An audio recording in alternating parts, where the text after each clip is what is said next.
안녕하세요. 삼성라이온즈가 좋아서 유튜브 하는 삼민호입니다.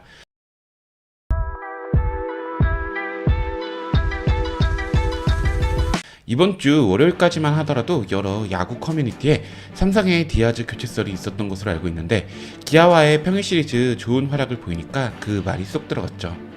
원래 오늘 준비했던 영상은 디아즈 기다려 봐라였는데, 최근 디아즈 선수가 좋은 활약을 보여주면서 제목을 디아즈 누가 교체하려로 부득이하게 변경하게 되었습니다. 박진만 감독이 주말에 디아즈 선수에게 조언을 했습니다. 너무 장타를 노리지 말고 당겨치지 말아라.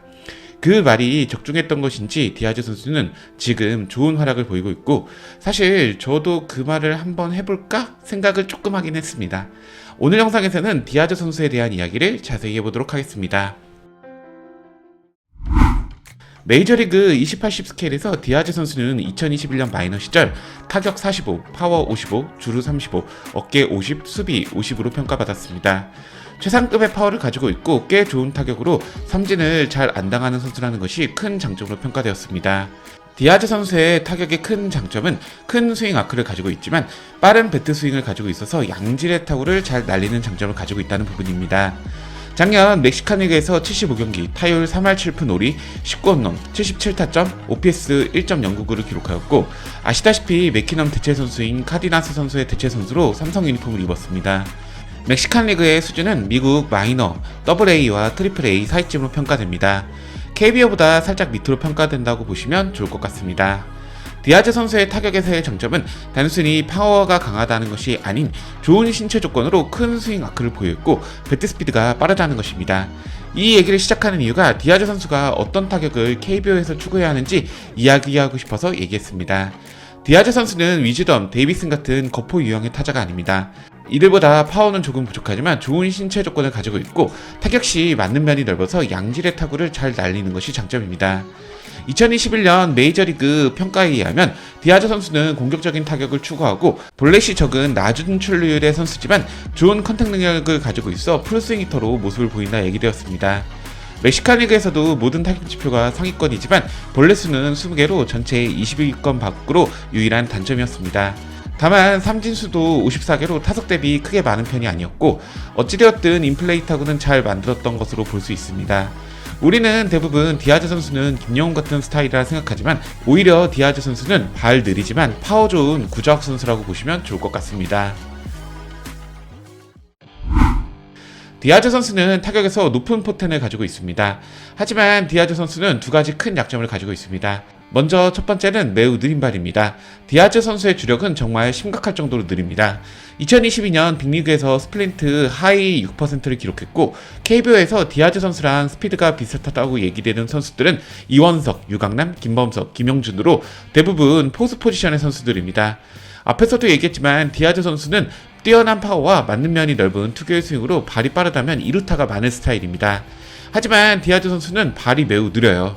그러다 보니 중장거리 타자로서 가치가 매우 떨어질 수밖에 없고, 디아즈 선수 체형만 보면 굉장히 빠를 것 같은데 막상 뛰는 것을 보면 뒤뚱거리면서 굉장히 느리고 답답합니다.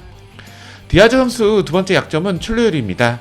작년 디아즈 선수의 타율은 2할 8푼 1리, 장타율은 5할 1푼 8리로 어떻게 보면 출루율만 좋았다면 OPS 0.800 후반대를 기록했지만 출루율은 3할 2푼 3리로 타철 갭이 매우 적었던 선수입니다.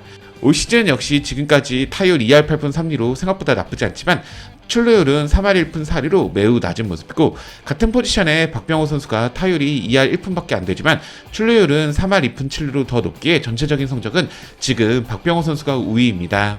현대야구에서 출루율은 매우 중요합니다.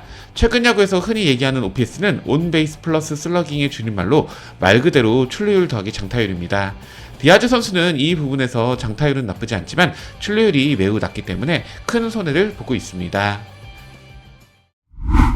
마이너 탑 유망주 당시 디아즈 선수가 높은 평가를 받았던 이유는 뛰어난 파워와 빠른 배트 스피드로 풀스윙 히터로 필드 전체에 타구를 날릴 수 있는 능력을 가지고 있었기 때문입니다.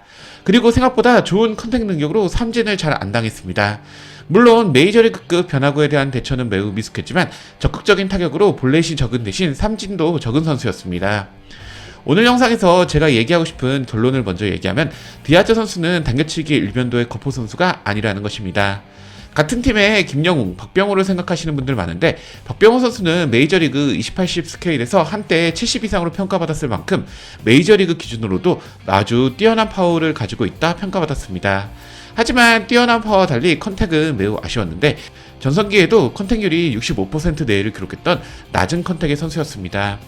그리고 김영우 선수 역시 컨택률 68%대의 낮은 컨택을 가지고 있고 대신 타구속도 170km를 넘길 만큼 강한 파워를 가지고 있습니다. 두 선수는 스타일상 홈런을 노리는 타격을 할 수밖에 없습니다.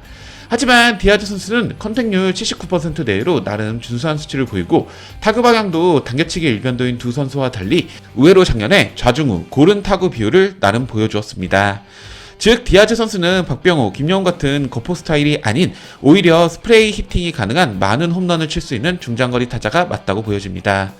물론 라팍이라는 상대적으로 외야가 좁은 구장에서 디아즈 선수는 담장을 맞추어도 2루타를 치기 힘들 수 있습니다. 하지만 라팍에서 아무리 많이 경기한다고 해도 원정 경기 역시 시즌 50%가 진행됩니다. 그리고 디아즈 선수는 원정 경기에서도 잘하는 타자가 돼야 합니다. 디아즈 선수가 집중해야 하는 것은 삼진을 일단 안 당하는 것입니다. 본인의 가장 큰 장점인 풀스윙 히터지만 삼진을 안 당한다. 그것을 실천해야 합니다. 시즌 초반 디아즈 선수 부진할 때는 한 경기 삼진 2개를 자주 당하면서 높은 삼진율을 기록했습니다. 반면에 볼넷은 여전히 적었죠. 하지만 최근 들어서 삼진 개수를 급격하게 줄이기 시작했습니다. 삼진이 줄어든 이유는 컨택에 집중했기 때문입니다. 디아즈 선수는 정말 좋은 파워를 가지고 있고 필드 전체에 타구를 날릴 수 있는 능력을 가지고 있습니다. 굳이 애써서 당겨치기로 홈런을 노리지 않아도 양질의 타구를 날릴 수 있습니다. 게다가 낮은 출루율을 보완하기 위해서라도 컨택에 집중해야 합니다. 디아즈 선수의 낮은 출루율을 보완하는 방법은 딱 한 가지입니다. 억지로 안 되는 눈야구를 하는 것이 아닌 고타율을 기록해서 출루율을 그냥 강제로 높이는 방법입니다. 안타를 치고 무리한 주루로 죽지만 않으면 출루율은 같이 올라갑니다. 작년까지 3년 동안 기아에서 좋은 활약을 보인 소크라테스 브리또 선수도 KBO 3시즌 평균 타율은 3할 1위로 매우 준수했지만 출루율은 3할 오픈 1위로 낮습니다. 그리고 삼성에서 뛰었던 피렐라 역시 적극적인 배팅으로 인해 3할 5리라는 좋은 타율 대비 출루율은 3할 7푼으로 아쉬운 모습을 보입니다. 디아즈 선수는 앞에 얘기했던 두 명의 타자들보다 더 뛰어난 파워를 가지고 있습니다. 저는 디아즈 선수가 컨택에만 집중하면 3할 타율 충분히 가능하다 생각합니다. 멕시칸 리그 시절 디아즈 선수는 홈런도 잘 쳤지만 높은 타율을 기록했던 최고의 타자 중 한 명이었습니다. 제가 몇 번 반복해서 얘기하지만 작년 정규 시즌 디아즈 선수의 활약으로는 재계약하기 매우 힘들었습니다. 디아즈 선수는 작년 포스트 시즌 5홈런을 치면서 괴물같은 활약을 보였지만 사실 정규 시즌 활약은 재계약하기에는 다소 의문이 있기는 했습니다. 삼성 라이온즈도 이를 알고 있다는 듯이 올 시즌 디아즈 선수는 80만 달러에 삼성 라이온즈와 재계약했으며 이마저도 옵션이 20만 달러, 연봉이 50만 달러, 계약금 10만 달러로 계약금 30만 달러, 연봉 70만 달러, 총 100만 달러에 계약한 호라도 선수와 계약금 20만 달러, 연봉 70만 달러, 옵션 30만 달러, 총 110만 달러에 계약한 레이스 선수와 비교해보면 르인 디아즈 선수에 대한 삼성 라이온즈 입장을 알 수 있습니다. 하지만 그렇다고 디아즈 선수 평가가 낮은 선수는 아닙니다. 어린 시절 메이저리그닷컴 국제유망주 탑10에 올랐던 선수고 미네소타 트윈스에서 한때 제2의 오티즈로 키웠던 선수입니다. 물론 지금의 평가는 그때보다 아주 많이 낮지만 가지고 있는 포텐은 지금 KBO 외인 타자들 중에서도 꽤 높은 편입니다. 외인 타자에게 포텐이란 말이 다소 어색할 수 있지만 디아즈 선수는 계속 성장하고 있는 선수입니다. AAA에서 WRC 플러스 100 이상은 꾸준히 기록했던 타자고 AA와 AAA 사이로 평가받는 멕시코 리그에서는 OPS 1.09로 폭격을 했습니다. KBO가 멕시코 리그보다 조금 더 상위 리그라고 볼 수 있지만 KBO에서도 가지고 있는 능력만 보인다면 최상급 활약을 할 수 있습니다. 물론 디아즈 선수 포지션인 1루수에는 박병호라는 선수도 있고 이창영, 윤정민 그리고 부상에서 복귀하는 이성규 등 많은 선수들이 볼 수 있는 포지션이기에 전략적으로 교체를 고민할 수 있습니다. 하지만 외인 용병 교체는 결코 만만한 일이 아닙니다. 그리고 마이너리그가 시작한 지금 교체해서 데리고 오는 용병은 막대한 이적료를 지불하지 않는 이상 마이너에서 영입 제한을 못 받은 어쩌면 버려진 선수들로 복권을 긁는 심정으로 영입해야 합니다. 디아즈 선수뿐만 아니라 다른 외인 선수들 교체에는 부상만 아니라면 5월 중순까지는 저는 지켜봐야 한다고 생각합니다. 오늘 영상이 마음에 드셨다면 좋아요, 구독 클릭 부탁드리겠습니다. 전 다음 영상으로 찾아뵙겠습니다. 이만 초초!